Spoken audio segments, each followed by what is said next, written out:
অভিনেত্রী আসনা হাবিব ভাবনা ছোট পর্দায় দীর্ঘদিন অভিনয় করার পর 2017 সালে ভয়ঙ্কর সুন্দর সিনেমা দিয়ে চলচ্চিত্র ক্যারিয়ার শুরু করেন। বৈষম্য বিরোধী ছাত্র আন্দোলনের সময় জনগণের তোপের মুখে পড়েছিলেন। এবার নতুন করে বিতর্কে জড়ালেন ভাবনা। হোয়াটসঅ্যাপ গ্রুপ আলো আসবেই কাণ্ডে নিজের নাম লিখিয়েছেন এ অভিনেত্রী।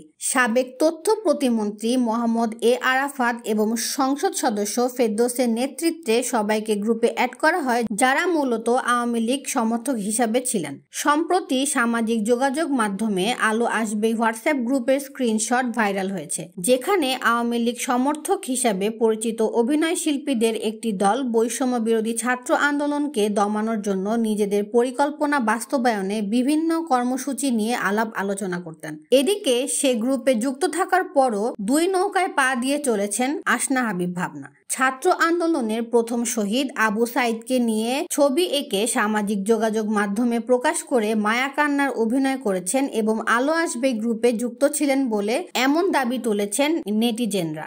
ভাবনার ফেসবুক প্রোফাইলে ছবি শেয়ারের বিষয়টি দেখা গেছে এবং গ্রুপে যুক্ত থাকার সত্যতা মিলেছে। আসনা হাবিব ভাবনা ছাড়াও গ্রুপের সদস্যদের তালিকায় আরও ছিলেন সোহানা সাবা, জ্যোতিকা জ্যোতি, অরুণা বিশ্বাস, সুবর্ণা মোস্তফা, আজিজুল হাকিম, স্বাগতা, শমী কায়সার, তানভীর সুইটি, রোকেয়া প্রাচী, সাজু খাদেম, শামিমা তুষ্টি, রওনক হাসান সহ আরও অনেকে।